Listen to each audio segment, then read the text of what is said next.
एक छोटे से गांव में एक लड़का रहता था जिसका नाम था मोहन। मोहन बहुत ईमानदार और मेहनती था। वह हमेशा अपने काम में सच्चाई और ईमानदारी से रहता था। उसके माता पिता उसे हमेशा ईमानदारी की सीख देते थे। मोहन की एक दोस्ती गांव के एक अमीर लड़के दीपक से थी। दीपक हमेशा पैसे और सामान की दिखावा करता था, जबकि मोहन साधारण जीवन जीता था। एक दिन मोहन गांव के एक किसान के खेत में काम कर रहा था। काम करते समय उसे खेत में एक सोने की अंगूठी मिली। मोहन ने तुरंत उस अंगूठी को उठाया और सोचा कि यह किसी की होगी।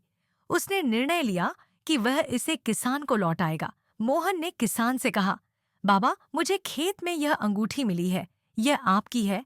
किसान ने अंगूठी को देखकर कहा, हाँ, यह मेरी है। मुझे इसे खो देने का डर था। तुमने मुझे बहुत बड़ा उपकार किया है। किसान ने मोहन को धन्यवाद दिया और उसकी ईमानदारी के लिए उसकी सराहना की। उसने मोहन को एक बगीचे के अच्छे फलों का उपहार दिया। मोहन ने उन फलों को खुशी खुशी स्वीकार किया और कहा, आपकी कृपा से ही यह सब हुआ है। उस दिन के बाद मोहन ने देखा कि उसकी ईमानदारी का फल उसे हमेशा अच्छे अनुभव और दोस्ती में मिलता है। वह अपने जीवन में हमेशा ईमानदारी का पालन करता रहा। वहीं दूसरी ओर दीपक हमेशा धन और दिखावे में लगा रहता था। एक दिन उसने गांव के बाजार में एक जालसाज से महंगा सामान खरीदा। दीपक को पता नहीं था कि वह सामान नकली है। जब वह अपने घर पहुंचा तो उसे सच्चाई का पता चला और वह बहुत परेशान हो गया। दीपक ने मोहन से मदद मांगी।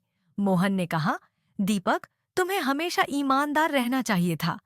पैसे की लालच ने तुम्हें इस स्थिति में पहुंचाया है। मोहन ने दीपक की मदद करने का निर्णय लिया। उसने दीपक को समझाया कि उसे अपनी गलती माननी चाहिए और दूसरों से माफी मांगनी चाहिए। दीपक ने मोहन की सलाह मानी और गांव के लोगों से माफी मांगी। गांव वाले दीपक की ईमानदारी को देखकर खुश हुए और उसे माफ कर दिया। मोहन ने दीपक को बताया, सच्ची मित्रता में ईमानदारी और समझदारी दोनों जरूरी हैं। उस दिन से दीपक ने भी ईमानदारी को अपने जीवन का हिस्सा बना लिया। वह मोहन के साथ मिलकर गांव के बच्चों को ईमानदारी और मेहनत की शिक्षा देने लगा। मोहन और दीपक की दोस्ती और भी मजबूत हो गई। ईमानदारी का फल हमेशा मीठा होता है। जब हम ईमानदार रहते हैं तो हमें न केवल दूसरों का सम्मान मिलता है, बल्कि जीवन में सच्ची खुशी भी मिलती है।